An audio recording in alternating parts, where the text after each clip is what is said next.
In the fullness of time, into the world of darkness, came a light which shine. In him was life, and the life was the light of men. The light shines in the darkness, and the darkness has not overcome it.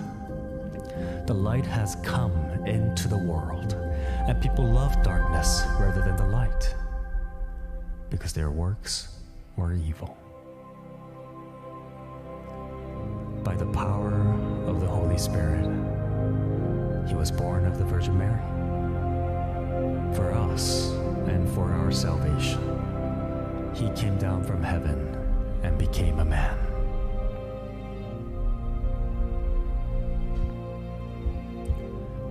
For our sake, he was crucified under Pontius Pilate, and he suffered. He died and was buried. On the third day, he rose again in fulfillment of the scriptures. We were buried, therefore, with him by baptism into death, in order that just as Christ was raised from the dead by the glory of the Father, we too might walk in newness of life.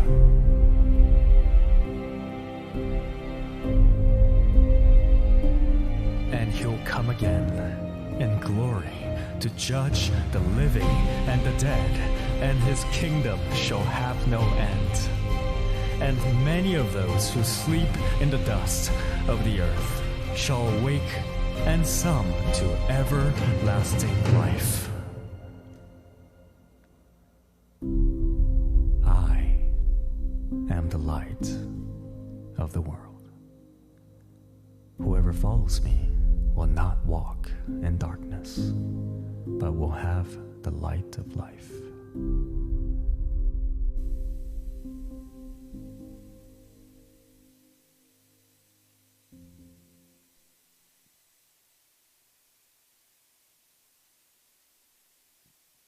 할렐루야, 오늘은 부활주일입니다.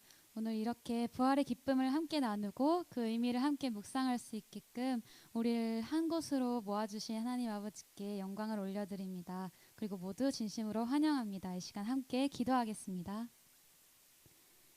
예수께서 이르시되 나는 부활이요 생명이니 나를 믿는 자는 죽어도 살겠고. 아멘. 참 좋으신 하나님 아버지, 우리에게 이 부활을 허락해 주심을 정말로 감사드립니다. 예수 그리스도가 없었더라면, 그 십자가와 부활이 없었더라면 우리의 욕심만 쫓고 수많은 걱정과 염려와 질병들로 인하여서 더욱더 무너지고 악을 향해 갈 수밖에 없었던 우리들을 단 한 번의 완벽한 제사로 그 모든 것을 이기시고 씻기시고 승리하셔서 우리에게 구원을 허락해 주심을 감사드립니다. 이 시간 그 구원의 기쁨을 마음껏 주님께 올려드리길 원합니다. 우리의 마음을 이 시간 여셔서 우리 입술을 열어 그 구원의 역사를 함께 찬양하길 원합니다. 성령 하나님, 예배 가운데 함께하여 주시옵소서. 그리고 이 예배를 통하여서 우리에게 뿐만 아니라 이 세상 곳곳에게 이 부활의 기쁨이 전파될 수 있도록 우리를 사용하시고 주님 일하여 주시옵소서. 감사드리며 예수 그리스도 이름으로 기도합니다. 아멘.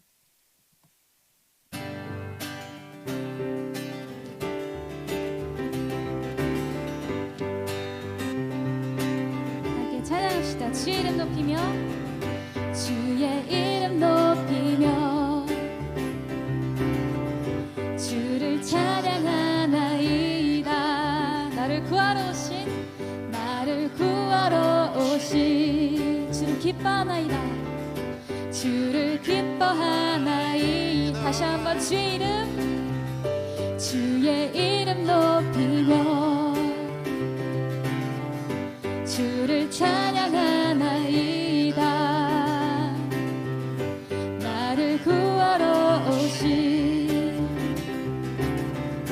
주를 기뻐하나이다. 하늘 영광 버리고, 하늘 영광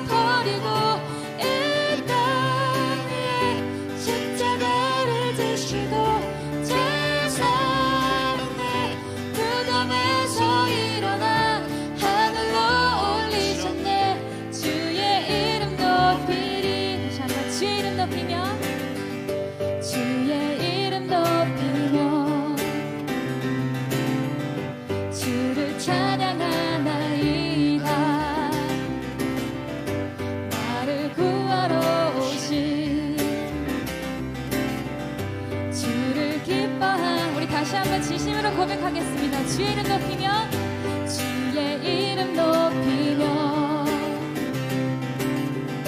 주를 찬양하나이다.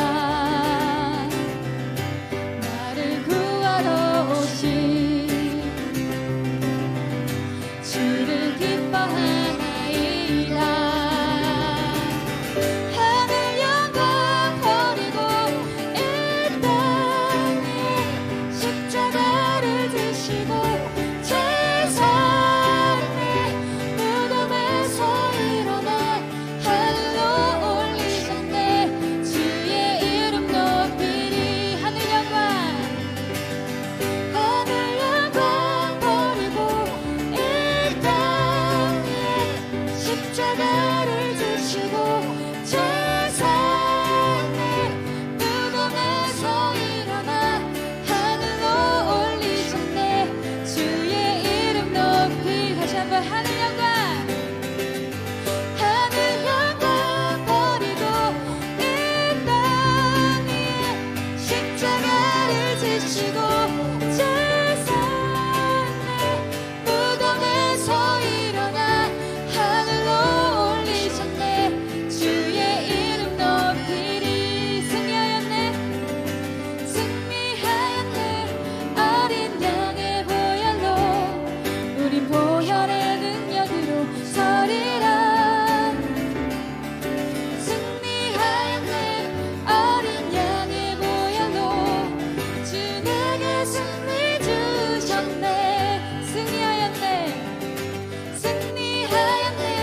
어린 양의 보혈로 우린 보혈의 능력으로 서리라.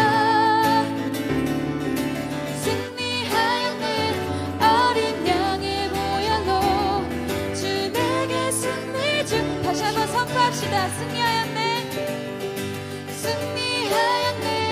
어린 양의 보혈로 우린 보혈의 능력으로 서리라. 아멘. 승리하였네. 어린 양의 보혈로 주 내게 승리 주셨네. 마지막으로 한 번 더 승리하였네. 승리하였네. 어린 양의 보혈로 우린 보혈의 능력으로 서리라. 승리하였네. 어린 양의 보혈로 주 내게 승리 주셨네. 주 내게 승리 주셨네. 한 번 더 주 내게 승리 주셨네. 아멘.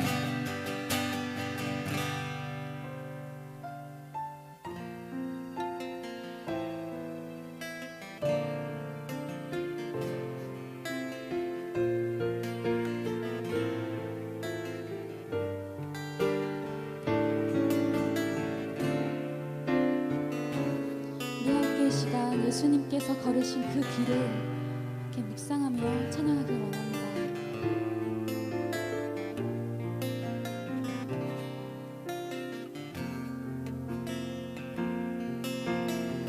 이 세상 가장 아름다운 이 세상 가장 아름다운 순종의 눈물 온 세상 다시 빛나게 한 생명의 눈물 그가 이 땅에 오신 이유 죽어야 살게 되고 져야만 승리하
그 사랑 그 생명 아름답고 눈부신 십자가의 길 우리가 이 땅에 살아갈 이유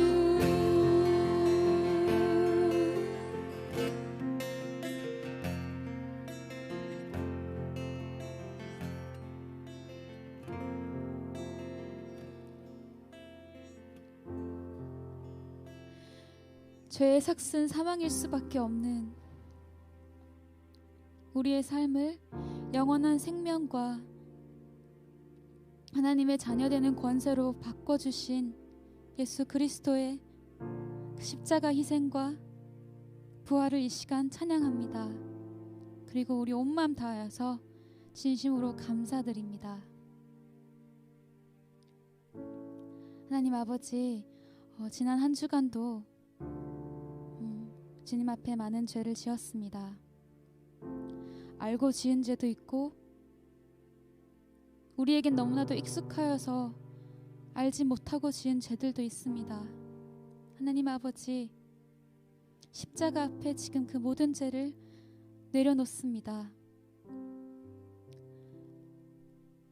2000년 전에 완벽하게 영원히 그 죄를 사하신 예수 그리스도의 보혈 앞에 우리의 모든 죄를, 우리의 모든 연약함을 내려놓습니다. 아버지, 그 보혈을 믿고 의지함으로 이 시간 나아가는 가운데 우리에게 진정으로 회개할 수 있는 마음을 허락하여 주시고 그 죄에서 돌이켜 행할 때에 돌아온 탕자처럼 한없으신 사랑으로 우리를 다시 안아주시는 하나님 아버지의 그 사랑 안에 거하길 원합니다. 이 시간 함께 예배하고 있는 한 사람 한 사람 마음 가운데 그 은혜를 허락하여 주시옵소서. 하나님 아버지, 그리고 이 코로나가 쉽게 진정될 않을 것처럼 보입니다. 정부들도 이것을 길게 바라보고 있는 것 같습니다. 우리 그리스도인들이 먼저 주님 앞에 기도하게 하여 주세요. 다른 것 의지하지 않고 오직 모든 것의 결과는 주님께 속하였음을 우리 그리스도인들이 먼저 고백하며 나아갈 수 있도록 하여 주세요. 그리고 세상 사람들이 힘들고 지쳐서 기도하지 못할 때에, 일어서지 못할 때에 우리 그리스도인들이 그 역할을 감당할 수 있도록 우리에게 굳건한 믿음과 사랑을 허락하여 주시옵소서. 하나님 아버지, 이 시간 예배 드릴 때에 전혀 방해되는 것 없이, 우리 숨기는 것 없이, 억눌리는 것 없이 주님 앞에 자유한 마음으로 예배 드리길 원합니다. 우리의 귀를 여시고 마음을 여셔서 주님께서 우리에게 하시는 말씀을 받을 수 있게 도와주시옵소서. 안영주 목사님 말씀 전할 때에 그 말씀이 우리에게 잘 이해될 수 있도록 성령 하나님 우리와 함께해 주시고, 또 그 말씀 믿고 다음 일주일도 주님과 동행하는 삶 살 수 있도록 아버지 역사해 주시옵소서. 아버지, 다시 한번 주님의 그 부활을 감사합니다. 그 승리를 감사합니다. 그리고 그 승리가 우리의 것임을 다시 한번 알려주시니 감사합니다. 아버지, 모든 것 감사드리고 주님 앞에 영광 올려드리며 예수 그리스도 이름으로 기도합니다.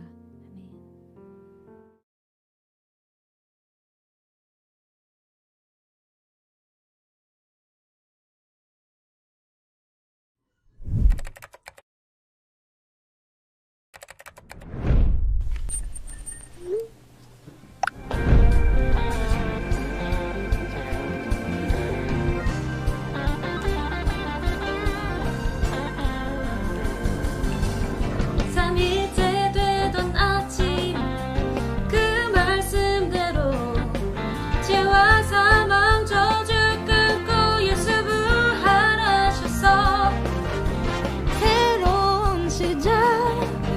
주셨네. 그의 나라 영원하리라. 할렐루야 할렐루야 할렐루야. 살아계신 주, 죽음 이기시고 무덤에서 일어나 살아계신 주님 영원히 계시네. 그는 알파와 오메가 그 처음과 나중 죄악의 저주 끊고 완전한 자유 주셨네. 부활하신 어린 양 영원히 계시네.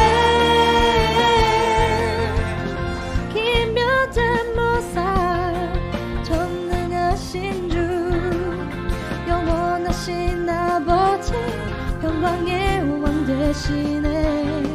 주의 말씀은 영원해 영원히 계시네. 할렐루야. 살아계신 주 죽음 이기시고 무덤에서 일어나 살아계신 주님 영원히 계시네. 그는 알파와 오메가 그 처음과 나중 죄악의 저주 끊고 완전한 자유 주셨네. 부활하신 어린 양 영원히 계시네. 할렐루야. 살아계신 주 죽음 이기시고 무덤에서 일어나 살아계신 주님 영원히 계시네.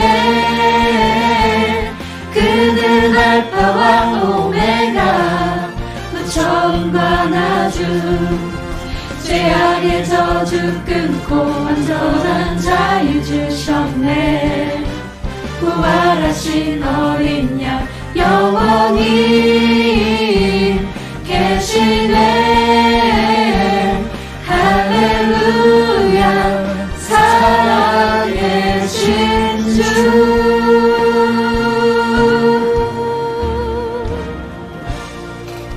할렐루야. Happy Easter.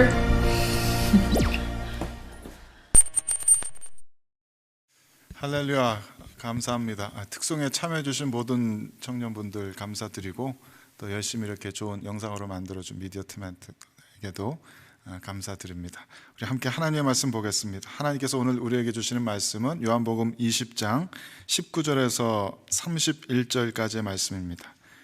요한복음 20장 19절에서 31절까지 제가 봉독하겠습니다. 이날 곧 안식 후 첫날 저녁 때에 제자들이 유대인들을 두려워하여 모인 곳의 문들을 닫았더니 예수께서 오사 가운데 서서 이르시되 너희에게 평강이 있을지어다. 이 말씀을 하시고 손과 옆구리를 보이시니 제자들이 주를 보고 기뻐하더라. 예수께서 또 이르시되 너희에게 평강이 있을지어다. 아버지께서 나를 보내신 것 같이 나도 너희를 보내노라. 이 말씀을 하시고 그들을 향하사 숨을 내쉬며 이르시되 성령을 받으라. 너희가 누구의 죄든지 사하면 사하여질 것이요 누구의 죄든지 그대로 두면 그대로 있으리라 하시니라. 12 제자 중에 하나로서 디두모라 불리는 도마는 예수께서 오셨을 때 함께 있지 아니한지라. 다른 제자들이 그에게 이르되 우리가 주를 보았노라 하니 도마가 이르되 내가 그의 손에 못자국을 보며 내 손가락을 그 못자국에 넣으며 내 손을 그 옆구리에 넣어보지 않고는 믿지 아니하겠노라 하니라. 여드레를 지나서 제자들이 다시 집안에 있을 때 도마도 함께 있고 문들이 닫혔는데 예수께서 오사 가운데 서서 이르시되 너희에게 평강이 있을지어다 하시고 도마에게 이르시되 내 손가락을 이리 내밀어 내 손을 보고 내 손을 내밀어 내 옆구리에 넣어보라. 그리하여 믿음 없는 자가 되지 말고 믿는 자가 되라. 도마가 대답하여 이르되 나의 주님이시요 나의 하나님이시니이다. 예수께서 이르시되 너는 나를 본고로 믿느냐? 보지 못하고 믿는 자들은 복되도다 하시니라. 예수께서 제자들 앞에서 이 책에 기록되지 아니한 다른 표적도 많이 행하셨으나 오직 이것을 기록함은 너희로 예수께서 하나님의 아들 그리스도이심을 믿게 하려 하며 또 너희로 믿고 그 이름을 힘입어 생명을 얻게 하려 함이니라. 아멘. 하나님의 말씀입니다. 예수 그리스도의 부활의 메시지를 전합니다. 예수님께서는 죽음에서 친히 일어나셨고 부활하셨습니다. 예수님께서는 지금 이 순간에도 살아계시고 우리들과 함께 하십니다. 주님께서 영원토록 우리들과 그 부활의 생명을 함께 나누고 계십니다. 주님께 경배와 찬양을 올려드립니다. 오늘 이 올해 부활절은 우리 모두에게 굉장히 특별하게 기억될 듯합니다.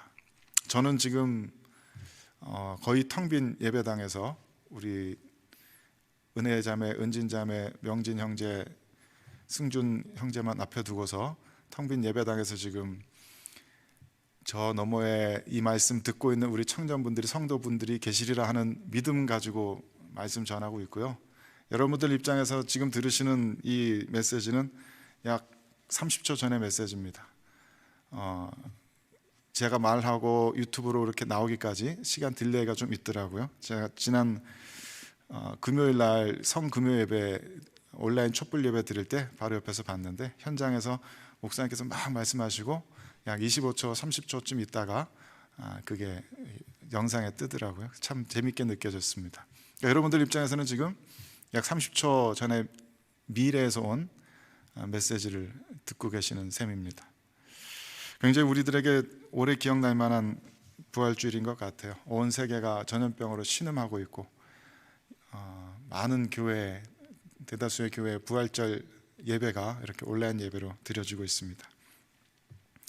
여러분들에게 기억에 남는 또 다른 부활주일이 있는지 모르겠습니다. 저에게는 부활주일 몇 번 이렇게 기억에 남는 날들이 있습니다만은 돌이켜보면 그렇게 마냥 천진난만하게 그냥 기쁘게만 하지는 않았던 것 같아요. 늘 어떤 오묘한 감정들이 뒤섞여 있었던 그런 순간들이 더 많았던 것 같습니다. 2006년에 저희 아버님께서 갑작스런 위암으로 사형 선고 받으시고 한 3달 있다 돌아가셨는데요. 고난주간에 밴쿠버에 계시는 아버님 뵈러 온 가족이 다 함께 몰려가서 3일 동안 금식 기도하면서 주님께 그렇게 매달렸었습니다. 우리 아버지 살려주십시오. 우리 온 가족이 함께 이렇게 힘을 모아서 기도하오니 우리 기도 들어주시고 우리 아버지 벌떡 일어나게 해주시옵소서. 그래서 3일 동안 그렇게 금식 기도하고 토요일 날 금식 다 마치고 매일 아침에 아버님 병원 뵈러 가는 그 순간을 기억합니다. 병원 문에 딱 들어가면서 그 병원 안에 희한하게 이렇게 좀 사망의 냄새들이, 그런 사망의 그림자들이 가득한 것처럼 보이고 마치 그 어둠을 뚫고 나아가는 것처럼 3일 동안 금식 기도해서 충만한 그런 은혜 입어서 병원을 들어섰던 그 순간들을 생생하게 기억합니다. 그래서 침대에 누워 계시는 아버님 붙들고 같이 기도하고 주님의 소망과 위로의 메시지를 나눴던 생각이 납니다. 물론 그리고 얼마 안 있다가 며칠 안 있다가 아버님은 돌아가셨어요. 그래서 지금도 그 부활절 생각하면 굉장히 깊은 슬픔과 또 안타까움과 함께 묘한 소망과 승리의 쾌감들, 그런 것들이 복잡하게 뒤섞여 있는 감정으로 기억이 됩니다. 2014년에는 이맘때 세월호 사건이 있었습니다. 2014년 4월 18일입니다. 처음에는 그 뉴스 보고 잘 믿기지도 않았고 설마 이런 일이, 근데 점점 뉴스가 진행되는 걸 보면서 굉장히 걱정도 되고 마음도 아프고 우리나라에 대해서 두고 온 사랑하는 조국에 대해서 굉장히 크게 실망하고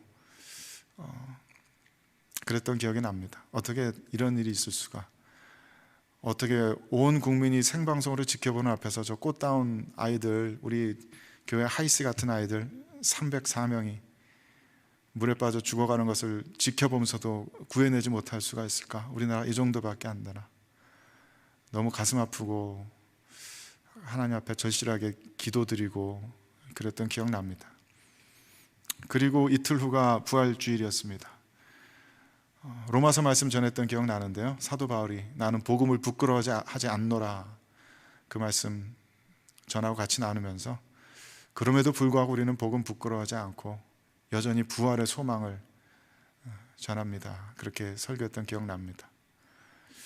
지금도 돌아보면은 굉장히 가슴 아프고 아직도 가슴 한구석이 먹먹하면서 한편으로는 그럼에도 불구하고의 어떤 소망, 희망, 그런 것들이 그 부활주일 기억으로 남아 있습니다. 여러분들에겐 부활절이 어떻게 기억되십니까?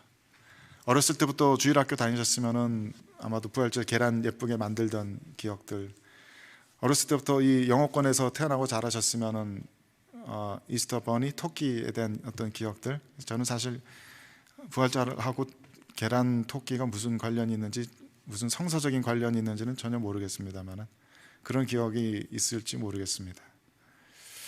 그것보다도 사실 부활 주일이 여러분들에게, 우리들에게 무슨 의미인지 그게 궁금합니다. 부활절은 여러분들에게 무슨 의미입니까? 부활절이 우리들의 삶을, 여러분의 삶을 어떻게 바꿔 놓았습니까? 부활주일에 우리가 기념하고 있는 그 사건 때문에 우리들이 생각하고 말하고 행동하는 어떤 것이 변화된 것이 있습니까? 우리가 매해 부활주일을 지키면서 그것은 우리들에게 어떤 가르침을 주고 어떤 메시지를 주고 어떻게 우리들의 마음을 새롭게 합니까? 우리는 이 날을 어떤 마음으로 대하고 있고 그 의미를 어떻게 파악하고 있습니까? 저도 약 20년 전에 회심해서 신앙생활을 하면서 부활은 여전히 지금도 저에게 계속되는 신비이고 수수께끼입니다. 알듯 하면서도 알았다고 생각하고 그 다음 순간 보면 전혀 모르고 있는 것 같고 그렇습니다. 여전히 우리는 부활의 신비를 계속해서 탐구해 나갑니다. 궁금해하고 그것을 조금씩 배워나갑니다. 오늘 다시 한번 이 부활주일 맞아서 요한복음 20장의 이 말씀, 예수님께서 부활하신 그날에 있었던 사건들을 기록한 요한복음 20장 말씀 보면서 그 부활의 의미를 다시 한번 생각해 보길 원합니다. 그 부활의 사건이, 우리가 교회가 2000년 동안 거듭 반복하면서 기념하고 기억하고 있는 이 부활주일이 우리들에게 어떤 의미인지 깊이 한번 생각해 보길 원합니다. 가장 최근에 제 마음에 깊이 있게 새겨진 그 가르침은 신학자들이 말하는 부활의 의미입니다. 어떤 신학자들은 부활에 대해서 말하기를, 부활의 이 사건은 예수님께서 먼 미래에 완성될 하나님의 나라를 미리 우리들에게 보여주시고 선포하신 사건이다라고 이야기를 합니다. 그리고 유대인들은 분명히 아주 오랜 옛날부터 구약성경 시대 때부터 그런 부활의 시대가 오리라는 것을 믿고 있었던 것 같습니다.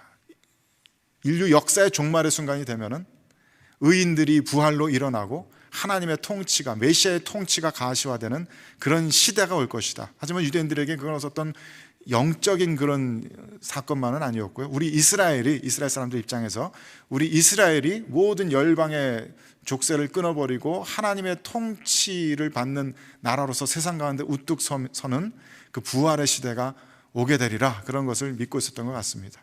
학자들은 말하기를 유대인들이 믿었던 그런 부활의 시대가 유대인들의 기대와는 다르게 너무나 빨리, 그리고 전혀 다른 모습으로 등장하기 시작한 것이, 인류 역사에 등장하기 시작한 것이 바로 이 부활의 사건이다라고 말하고 있습니다. 즉 예수 그리스도의 부활 사건으로 인해서 이제 인류는 전혀 새로운 시대를 살게 되었습니다.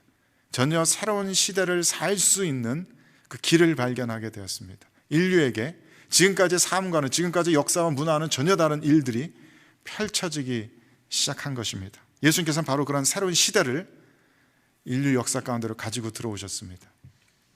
마치 제가 지금 전하고 있는 메시지가 약 30초 뒤에 여러분들에게 전달되는 것처럼, 지금 여러분들이 보고 있는 것이 30초 전에 미래의 저를 보고 있는 것처럼, 만약에 그 시간 텀이 더 길어진다면 어떨까요? 30초가 아니라 약 30년 전에 이 메시지를 전했는데 그것이 여러분들에게 30년 후에 전달된다면, 더 길어지면 어떨까요? 300년 전의 메시지가 여러분들에게 전달되고 있다면. 예수님께서는 그런 일을 하신 것입니다. 다만 영상으로서가 아니라 실제로 몸을 입으시고서 역사 가운데로 뛰어드셔서 먼 미래에 이루어질 하나님의 부활의 나라를 우리들에게 보여주신 것입니다. 예수님께서 열어젖혀 보이신 그 부활의 새로운 시대는 어떠한 시대인가? 첫 번째로 예수님께서는 부활을 통해서 이제 참된 평강의 시대가, 평화의 시대가 열렸음을 선포하셨습니다. 평화, 평강, 그리고 화해, 용서의 시대의 시작입니다. 19절 말씀을 함께 읽어보시겠습니다. 19절 말씀. 이날 곧 안식 후 첫날 저녁 때에 제자들이 유대인들을 두려워하여 모인 곳의 문들을 닫았더니 예수께서 오사 가운데 서서 이르시되 너희에게 평강이 있을지어다. 아멘. 안식 후, 즉 유대인들의 안식일 토요일 이후 안식 후 첫날, 그 원문에 보면 위크의 한 주의 첫날이라고 되어 있습니다. 지금의 주일입니다.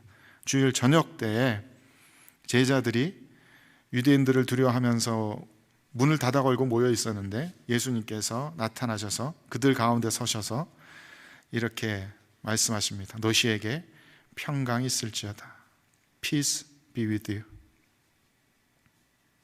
이것이 예수 그리스도의, 부활하신 예수 그리스도의 첫 번째 메시지입니다. Peace be with you. 너희에게 평강이 있을지어다. 물론 평범한 인사로 볼 수도 있을 겁니다. 유대인들이 흔히 하는 샬롬의 인사를 번역한 말. 그런데 그렇게 평범한 인사만으로 보기에는 주님께서 이 얘기를 너무 의식적으로 반복하고 계시고, 사도 요한도 요한복음을 기록하면서 의식적으로 이 얘기를 굳이 이렇게 3번 연달아 쓰고 있습니다. 21절에서 예수님께서는 다시 한번 말씀하시다가 말고, 19절에서는 그냥 처음 나타나셨으니까 인사했다고 치고, 21절에서는 말씀하시다 말고 너희에게 평강이 있을지어다 다시 한번 반복하십니다. 그리고 일주일 후에 도마와 함께 제자들이 모였을 때도 예수님께서는 역시 너희에게 평강이 있을지어다 인사를 반복하시고, 굳이 사도 요한은 부활하신 예수님께서 하신 그 수많은 말씀들 중에 이 이야기를 3번 연달아 기록하고 있습니다. 이것은 평범한 인사가 아니라 예수 그리스도의 메시지입니다. 부활의 메시지입니다. 이 부활을 통해서 예수님께서는 너희들에게 평강이 있기를 바란다, 평강이 있기를 원한다, 너희들에게 평강이 있을지어다 라고 신적인 신성한 메시지를 전달하고 계시는 것입니다. 여기서 예수님께서 말씀하시는 평강이란 마음속에 아무런 분노나 미움이나 시기 질투나 마음속에 아무런 그런 전쟁 같은 것이 없는 그런 상태를 말합니다. 마음이 평안한 상태, 내 마음을 괴롭히는 그 어떤 것도 없는 상태, 내 마음속에 어떤 걱정도 근심도 염려도 두려움도 내 감정을 격동시키지 못하고 있는 상태. 그리고 동시에 이 평강은 하나님과 피조물 사이에 화해된 관계를 의미합니다. 사람들은 더 이상 하나님을 원망하거나 하나님을 두려워하지 않고 하나님을 피해 다니지 않고, 하나님께서도 사람들에게 분노하지 않으시고 진노를 쏟아붓지 않으시고, 하나님께서 여전히 사람들을 사랑하시며 그 사람들과 평화롭게 함께 지내기를 바라신다는 그 하나님의 마음이 예수님의 이 메시지 속에 담겨져 있습니다. 너희에게 평강이 있을지어다. 이 평강은 또한 모든 피조물들 사이에 평화로운 관계를 의미하기도 합니다. 모든 피조물들이 그 누구도 어떤 다른 누구에게 해를 입히지 않는 그런 관계를 유지하면서 살아가는 그런 세상. 어떤 짐승도 다른 짐승 잡아먹지 않고, 어떤 사람도 다른 사람들에게 피해 입히지 않고, 서로를 사랑하고 서로를 기뻐하고 서로를 즐거워하면서 한 몸처럼 살아가는 그런 평화로운 시대. 주님께서는 바로 그러한 시대를 우리들에게 축복하며 선포하고 계십니다. 너희에게 평강이 있을지어다. Peace be with you. 이 평강의 메시지를 듣는 제자들 가운데는 베드로가 있었습니다. 오늘 본문에서 베드로는 사실상 드러나고 있지 않습니다. 마치 제자들 가운데 그냥 숨어서, 주눅 들어서 숨어서 아무 말도 못하고 다른 제자들 등 뒤에 서 있는 것처럼 베드로는 오늘 본문에 두드러지게 등장하지 않습니다. 우리는 그 베드로의 마음을 이해합니다. 바로 엊그제 베드로는 예수님께서 보시는 눈앞에서 욕까지 해가면서 나는 저런 사람 모른다고, 왜 나를 저런 사람이랑 영리하고 나는 저 사람과 아무 관계없다고 욕하면서 예수님을 부인했습니다. 그리고 불과 이틀 후에 예수님께서 그 베드로 앞에 나타나셔서 하신 첫 번째 말씀이 너희에게 평강이 있기를 바라노라. Peace be with you. 베드로야, 나는 네 마음에 평화가 있기를 바란다. 나는 네 마음에 어떤 두려움도 걱정도 근심도 어떤 죄책감도 없기를 바란다. 나를 무서워하며 숨지 않아도 되고 네 스스로를 자책하면서 너 스스로를 괴롭히지 않아도 된다.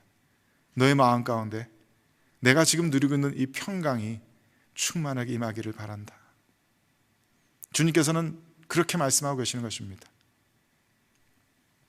그것이 우리들을 향하신, 우리 모든 사람들을 향하신 하나님 아버지의 예수 그리스도를 통하신 부활의 메시지인 줄로 믿습니다. 하나님께서는 주 예수 그리스도의 입술을 통해서 모든 인류에게 말씀하고 계십니다. 너희에게 부디 평강이 있을지어다. 너희를 짓누른 아무런 죄책감이 없을지어다. 너희 스스로 부족하다고 너희 스스로를 괴롭게 하는 그런 아무런 자괴감도 없을지어다. 나를, 하나님을 두려워하며 숨는 마음이 없기를 바라노라. 나를 피하고 나를 분노하며 나를 저주하는 그런 마음이 없기를 바라노라. 내가 너희와 평화를 이루기 원하노라. 그것이 예수 그리스도 입술을 통해서 선포되신 하나님의 부활의 메시지입니다. 저는 이 주님께서 선포하신 이 평강의 메시지가 우리 모든 성도들의 심령을 가득 채우시게 되기를 주님의 이름으로 간절히 축복합니다. 우리는 부활하신 예수 그리스도를 보면서 주님께서 더 이상 우리들의 죄를 문제 삼지 않으심을 확신으로 붙들 수 있습니다. 지난 한 주간 우리들이 어떻게 살았든지 간에, 지난 날들 동안에 우리들의 삶이 얼마나 망가지는 삶이었든지 간에 우리들에게 분명히 심판의 때가 있겠지만 그 전에 주님께서는 아직 심판의 때가 이르기 전에 우리들에게 평강의 메시지를 전하시면서 이리 와라, 나에게 나와라, 우리 함께 화평을 누리자라고 화평과 용서와 화해로 초청하고 계십니다. 그 하나님 아버지의 메시지가 우리들의 심령에 가득하게 되기를 바랍니다. 두 번째, 예수님께서는 이 부활의 메시지를 통해서 우리들에게 사명을 맡기십니다. 21절 말씀을 다시 한번 읽어봅시다. 21절 말씀 시작. 예수께서 또 이르시되 너희에게 평강이 있을지어다. 아버지께서 나를 보내신 것 같이 나도 너희를 보내노라. 주님께서는 우리가 예수 그리스도의 이 평강의 메시지를 가지고 세상 바깥으로 나가기를 바라고 계십니다. 우리를 그렇게 세상으로 보내고 계십니다. 바로 그 하나님의 평강의 메시지를 가지고 삼위일체 하나님께서는 성부 하나님, 성자 하나님, 성령 하나님께서 서로 완벽한 샬롬, 완벽한 평강의 관계를 이루고 계십니다. 삼위일체 하나님 사이에는 그 어떤 분열도 없고 미움도 없습니다. 그 어떤 나눠지는 것이 없습니다. 각기 다른 고집스러운 자기 주장이 없습니다.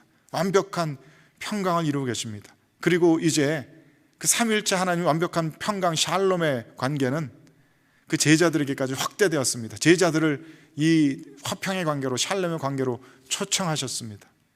삼위일체 하나님께서 누리고 계시는 그 견고한 사랑의 연합이, 평강의 연합이 제자들에게까지 넓어졌습니다. 그리고 주님께서는 이 제자들이 바로 그 평강의 샬롬의 메시지를 가지고 세상에 나가기를 바라고 계십니다. 세상에 나가서 이 메시지를 전해다오. 하나님께서 세상 모든 사람들과 이 평강을 나누기 원하신다. 세상 모든 사람들을 이미 용서하셨고 세상 모든 사람들과 화해하기 원하시며 세상 모든 사람들과 이 평화를 누리기 원하신다. 아버지께 하나님께서 나를 그 소식 전하기 위해서 보내신 것처럼 나도 너희를 그 소식 전하기 위해서 세상 가운데로 보내노라. 주님께서 이렇게 말씀하십니다.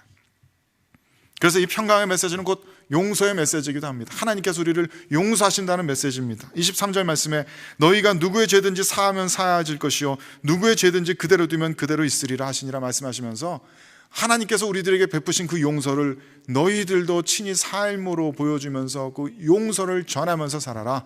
용서의 소식만을 전하는 것이 아니라 그 용서를 전하면서 살아라. 그래서 예수 그리스도께서 친히 보여주고 계시는 먼 미래에 이루어질 하나님의 완벽한 평강의 나라를 너희들이 이 땅 가운데 이루면서 살아가다오 라고 주님께서 우리를 세상 가운데로 보내십니다. 그래서 이 부활주일에 우리가 하나님을 정말로 기쁘시게 할 수 있는 일이 있다면 그것은 바로 용서하는 것입니다. 화평을 이루는 것입니다. 주님께서 부활하셔서 하나님의 그런 메시지를 우리들에게 전달하신 것처럼 우리도 그 메시지를 가지고 깨어졌던 가족을 끌어안고 입맞추며 화해하는 것입니다. 관계가 깨어졌던 이웃에게 찾아가서 그에게 용서를 구하고 또 그에게 용서를 전하며 함께 끌어안는 것입니다. 내 마음속에 은밀하게 미워했던 일을 다시 한번 찾아가서 연락하고 전화하고 메시지하면서 친절한 축복의 메시지를 전하는 것입니다. 그것이 부활의 메시지를 살아내는 방법입니다. 교회가 예수 그리스도의 그 부활의 메시지를 들고 세상에 나가는 방식입니다. 30절 31절 말씀에서 주님께서는 이 사명을 우리들에게 이렇게 확인시키십니다. 30절 31절 말씀입니다.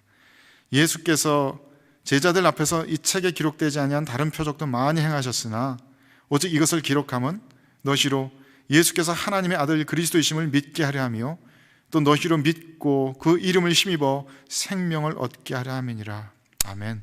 사도 요한은 이 요한복음서를 쓰면서 7가지 중요한 표적들을 중심으로 이야기들을 이렇게 배열해 놓았습니다. 7가지 중요한 표적들을 증거하면서 마지막에 부활의 소식을 전합니다. 그리고 이 부활의 소식들이 다른 모든 표적들과 마찬가지로 예수께서 하나님의 아들 그리스도이심을 드러내는 바로 그런 표적이라고, 사인이라고 사도 요한은 쓰고 있습니다. 내가 이 모든 이야기를 쓰는 이유는, 내가 이 부활의 이야기를 쓰는 이유는 예수님께서 부활하셔서 제자들에게 나타나셔서 하신 그 말씀들을 내가 이렇게 자세하게 기록하는 이유는 그 모든 말씀들이, 그 모든 사건들이 예수께서 하나님의 아들이심을 보여주는 표적이기 때문이다. 그 사인이기 때문이다. 너희들 모두가 이 사인을 마음으로 믿고 받아들여서 그 소식을 세상 사람들에게 전할 수 있도록 하기 위해서 내가 이것을 쓴다 라고 사도 요한은 기록하고 있는 것입니다. 만약에 이 부활의 메시지들이 없다면 무슨 일이 벌어지겠습니까? 부활의 사건이 없다면, 십자가에서 모든 사역이, 예수님의 사역이 끝났다면 어떻게 되겠습니까? 우리 모두는 십자가에서 무슨 일이 있었는지 지금 아무도 모르고 있을 겁니다. 2000년 전에 나의 모든 죄악이 사함받았다는 소식을 우리 중에 누구도 듣지 못했을 겁니다.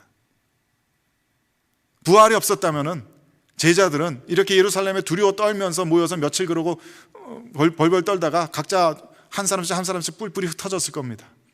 어떤 사람은 갈릴리로, 어떤 사람은 다시 세리의 자리로, 어떤 사람은 다시 조국 독립을 위한 운동의 자리로 뿔뿔이 흩어졌을 겁니다.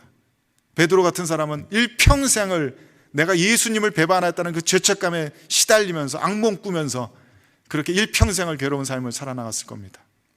물론 교회는 세워지지 않았을 겁니다. 로마 제국의 역사와 문화는 지금과는 굉장히 다른 방식으로 흘러갔을 겁니다. 유럽의 역사와 문화도 굉장히 다른 방식으로 흘러갔을 겁니다. 지금보다도, 우리들이 지났던 역사보다도 훨씬 더 거칠고 야만적이고 폭력적인, 억압적인 그런 문화로, 그런 역사로 기록되었을 겁니다. 힘 있는 사람들이 밑에 사람들을 가차없이 착취하고 억압하는 그런 세상의 역사들을 우리는 만들어냈을 겁니다. 힘없는 사람들이 그 무수한 억압을 당하면서 아무데도 아무 소리를 하지 못하고 아무 곳에도 정의를 호소하지 못하는 그런 시대를 살았을 겁니다.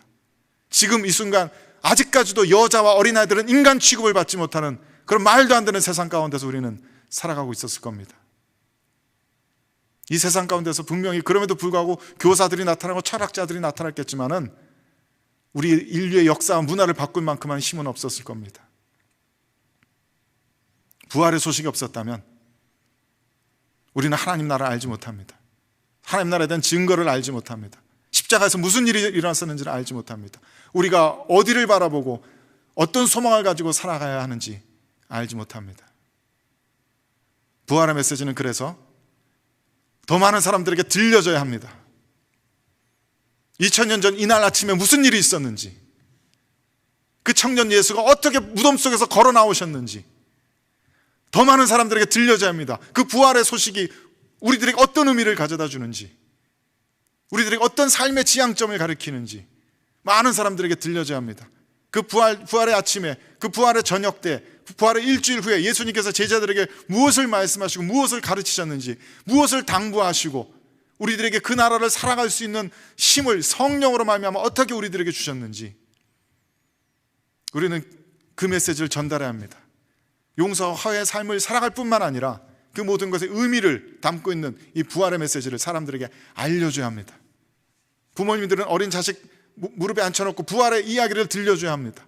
예수님께서 부활하셨다는 소식을, 지금도 살아계시다는 소식을, 왜 그분께서 살아계시고 왜 그 부활을 우리들에게 눈앞에 보여주는지를 친구들에게, 사랑하는 부모님에게, 믿지 않는 이들에게 이 부활의 얘기가 전해져야 합니다. 바로 그것을 위해서 사도 요한은 이것을 썼습니다. 마지막으로 부활의 메시지는 우리 모두에게 궁극적인 소망의 메시지입니다. 부활 사건은 인류 역사상 가장 최악의 폭력적인 죄악을 딛고서 일어난 사건입니다. 제자들은 얼마나 절망했을까요? 제자들은 지난 3년 동안에 자신의 삶의 모든 것을 다 바쳐서 열중하고 목표했던 그 모든 것을 다 잃어버렸습니다. 제자들은 완벽한 절망 그 직전에 서 있습니다. 더 이상 무엇을 하면서 어떻게 살아야 할지 모르는 그 시간에 예수님께서 호련히 부활로서 제자들의 삶을 완전히 뒤바꿔 놓으셨습니다. 완벽한 어둠을 향해서 걸어 들어가고 있던 제자들의 삶의 앞에 너무나도 선명한 소망의 빛을 던져주셨습니다. 예수 그리스도의 부활의 소식은 우리들에겐 결코, 그리스도를 믿는 우리들에겐 결코 절망이라는 것이 있을 수 없음을 가르쳐 줍니다. 우리는 그 부활의 메시지를 반복해서 읽고 묵상하고 마음에 새기고 또 살아가려 애쓰면서 이 세상에 무슨 일이 나에게 닥쳐도 그 어떤 절망스러운 일 넘어 가운데도 그 너머에는 여전히 부활의 새로운 소망이, 완전한 소망이 우리들을 기다리고 있음을 확인합니다. 2014년도 세월호 사건 이후에 6년이 지났습니다. 그때는 내 사랑하는 조국이 어떻게 이 지경까지 될 수 있을까, 조국에 대해서 안타까워하고 가슴 아파했지만 지금은 온 세계가 대한민국을 주목하고 있습니다. 대한민국을 칭찬하고 따라하려 애쓰고 축혀 세우고 있습니다. 정치적인 어떤 메시지를 말씀하고자 하는 것이 아닙니다. 자신의 정치적인 성향이 어떻든지 간에 그동안 우리 모든 국민들은 자신의 방법대로 나라를 사랑하기 위해서, 민족을 사랑하기 위해서 정말 많은 애를 써왔다고 믿습니다. 세월호 사건을 이후로 우리는 더 단단해졌고 더 조심스러워졌고 더 마음에 어떤 큰 빛과 부채의식을 가지고 서로를 돌보고 있음을 믿습니다.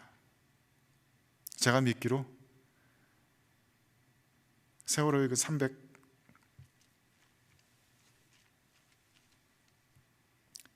304명의 어린아이들의 희생은 결코 헛되지 않았습니다. 우리들은 그 희생을 헛된 것으로 만들지 않았습니다. 너무나도 깊고 커 보이는 절망이었지만 그 너머에 여전히 우리들은 소망을 이야기할 수 있었습니다. 2006년에 아버님이 그렇게 허망하게 돌아가시고 나서 그 이후로 줄곧 계속해서 죽음에 대해서 깊이 생각하고 있습니다. 부활에 대해서 치열하게 열심히 생각하고 있습니다. 내가 임종 침대에 누웠을 때의 모습을 수없이 반복해서 그려봅니다. 예수님께서 정말로 부활의 기쁜 소식을 가지고 이 땅에 오셨다는 사실을 필사적으로 붙들고 있습니다. 죽음은 이제 더 이상 우리에게 끝이 아닙니다. 절망이 아닙니다. 죽음마저도 우리들에게 절망을 가져다 주지 못합니다. 그리고 죽음이 우리들에게 절망을 가져다 줄 수 없다면 세상에 무엇이 우리들에게 절망을 가져다 줄 수 있겠습니까? 내 인생에 아무리 끔찍한 일이 벌어져도 우리들은 절망하지 않습니다. 그 너머에는 아직 부활이 기다리고 있습니다. 사랑하는 가족들이 먼저 우리 곁을 떠난다 하더라도 우리는 절망하지 않습니다. 아직 부활은 오지 않았습니다. 내가 임종 침대에 누워서 죽음을 기다리고 있는 그런 형편이 되더라도 우리는 결코 절망하지 않을 겁니다. 우리들 앞에는 부활이 기다리고 있습니다. 부활은 죄와 사망이 가져다 주는 모든 절망을 깨뜨려 부숩니다.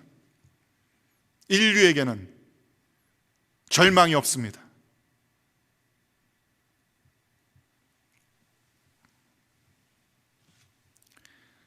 우리들의 삶 가운데 어떤 크고 작은 일들로 때로는 낙심하고 절망하더라도 이제 이 부활의 메시지를 마음에 새기시기를 바랍니다. 그 제자들의 마음속으로 깊이 들어가시기 바랍니다. 제자들의 그 어두운 마음을 어떻게 한순간에 완벽한 빛으로 변화시켜 놓으셨는지, 그리고 여전히 수많은 크리스찬들의 심령 가운데 어떻게 주님께서 영원한 소망의 빛을 던져주셨는지 깊이 묵상할 수 있게 되기를 바랍니다. 예수 그리스도의 부활의 메시지를 우리들의 영혼 깊숙이 새기면서 사시게 되기를 축원합니다. 주님께서는 우리들에게 평강의 메시지를 주십니다. 평안할지어다 말씀하십니다. 주님의 그 평안의 말씀이 우리의 삶 가운데 성취되길 바랍니다. 평안하시길 바랍니다. 모든 걱정과 근심과 염려와 두려움에서 과감하게 놓여놔지시기를 바랍니다. 모든 미움과 분노와 분열과 시기와 질투로부터 놓여놔지게 되기를 축원합니다. 하나님에 대한 의심과 불신앙으로부터 자유로워지게 되기를 바랍니다. 오직 여러분들의 영혼 가운데, 마음 가운데 사랑이, 화해가, 용서가, 평강만이 가득하시게 되기를 주님의 이름으로 축원드립니다. 또한 부활의 메시지를 가슴에 새기면서 그 부활의 메시지를 가지고 세상으로 나아가십시다. 우리 스스로가 용서의 삶을 사십시다. 화해의 삶을 사십시다. 우리 가운데 아무것도 깨어지는 관계로 남아있는 것이 없도록 하십시다. 그래서 정말로 예수 그리스도께서 우리들 안에 새로운 시대를 여셨음을 우리들의 삶으로 증거하십시다. 삶으로 증거할 뿐만 아니라 이 부활의 소식을 전하십시다. 사도 요한이 애쓰며 열정적으로 우리들에게 남겨준 그 기록들을 헛되이하지 말고 우리도 함께 전하십시다. 예수님께서 부활하셨다는 소식, 지금도 살아계시다는 소식, 왜 주님께서 부활하셔야 했는지를 세상 사람들에게 부지런히 전하십시다. 그리고 절망하지 마십시다. 모든 절망의 너머에 여전히 예수 그리스도의 부활의 소망이 우리를 기다리고 있습니다. 이 부활의 메시지가 우리 모두의 삶을 사로잡으시고 영원토록 우리의 삶을 지탱하시고 지켜주시는 힘이 되시기를 주님의 이름으로 간절히 축원드립니다. 우리 함께 기도하십시다. 함께 기도하실 때 우리들의 마음을 조용히 하고 이 부활의 메시지를 다시 한번 우리들의 마음에 자세히 그리고 깊숙이 새길 수 있게 되길 바랍니다. 너희에게 평강이 있을지어다. 아버지께서 나를 보내신 것 같이 나도 너희를 보내노라. 너희가 누구의 죄든지 사하면 사해질 것이요 누구의 죄든지 그대로 두면 그대로 있으리라. 오직 이것을 기록하면 너희로 예수께서 하나님의 아들 그리스도이심을 믿게 하려 하며 또 너희로 믿고 그 이름을 힘입어 생명을 얻게 하려 함이니라. 이 메시지들 마음에 새기시면서 잠잠히 그리고 정직하게 하나님께 우리들의 입술을 열어서 우리들의 소원과 또 우리들의 마음의 영혼의 소원들을 알려드리십시다. 함께 기도하겠습니다. 창조신 하나님, 부활의 메시지를 담대하게 전하시기 감사드립니다. 그 메시지를 저희 허락하시고 감사드립니다. 주님, 부활을 살겠습니다. 부활의 생명을 살겠습니다. 예수님께서 정말 우리들에게 새로운 시대에 새로운 생명을 주셨음을 온몸으로 선포하며 증거하며 살겠습니다. 제 마음 가운데 평강이 떠나지 않게 하겠습니다. 제 마음 평강을 어지럽히는 모든 미움, 모든 시기와 질투와 모든 남의 우정들과 모든 더러운 욕심들과 모든 야망들을 포기합니다. 그리스도 십자가에 내놓습니다. 오직 하나님 앞에 평화를, 사람들과 평화를, 모든 피조세과 평화를, 찾아주는 평화를 이루며 살아가기를 원합니다. 도와주시옵소서. 또 용서하며 살겠습니다. 화해하며 화평을 이루며 살겠습니다. 제가 성령의 충만함을 주셔서 성령의 능력으로 가는 용서를 전할 수 있게 하옵소서. 또 부활의 메시지를 전하며 살게 하시옵소서. 저에게 주어진 사명이 부끄럽지 않은 삶을 살게 하소서. 우리 삶의 절망을 이기지만 부활의 새 소망을 주셔서 감사합니다. 저와 함께 해주시옵소서. 영원한 소망이 되어 주옵소서. 참 고마우시는 하나님 아버지, 2000년 전에 우리들에게 전하여 주신 부활의 메시지를 다시 한번 우리들의 영혼에 새깁니다. 그리고 주님 앞에 우리들의 서원을 올려드립니다. 우리들 마음 가운데 평강이 있으라 명하셨으니 우리들 마음과 영혼의 그 평강 지키며 살겠습니다. 우리들 마음의 삶의 평강을 깨트리는 그 어떤 것도 거부하며 하나님과 화평을 이루고 또 이웃들과 화평을 이루고 또 제 자신과도 화평을 이루며 살겠습니다. 또한 우리들에게 선포해 주신 그 사명의 삶을 살겠습니다. 우리들의 삶으로 예수 그리스도께서 열어젖혀 보이신 새로운 시대를 증거하며 살겠습니다. 용서하며 살겠습니다. 화해하며 살겠습니다. 미워하지 않고 한 몸을 이루며 살겠습니다. 그리고 그 부활의 메시지를 열심히 전하겠습니다. 부활의 기쁜 소식을, 그 부활의 깊은 의미들을 더 깊이 생각하고 연구하고 고민하며 사람들과 나누겠습니다. 또 주님, 우리들 삶 가운데 어떤 절망이 닥치더라도 절망에 항복하지 않고 소망 바라보며 살겠습니다. 죽음마저도 우리들을 절망케 하지 못할진데 무엇이 우리를 절망하게 하겠습니까? 죽음이 결코 우리들의 끝이 아님을 분명한 믿음으로 붙들고 살겠습니다. 죽음 너머에 부활의 영원한 생명이 기다리고 있음을, 보다 더 완전하고 완벽한 창조 세계가 기다리고 있음을 믿고 살아가겠습니다. 부디 그 말씀으로 우리들의 삶을, 영혼을 견고하게 붙드셔서 오늘 이 순간 이 메시지를 듣는 시공간을 뛰어넘어 이 메시지에 함께 참여하는 모든 이들의 삶 가운데 영원토록 역사하여 주시옵소서. 우리 구주 예수 그리스도의 이름으로 기도 올려 드립니다. 아멘. 이제는 우리 주 예수 그리스도의 크신 은혜와 하나님 아버지의 극진하신 사랑과 성령 하나님의 교통하심이 주 예수 그리스도 부활의 주를 믿고 따르기로 작정하는 모든 성도들의 삶 가운데 이제부터 영원토록 함께 계실지어다.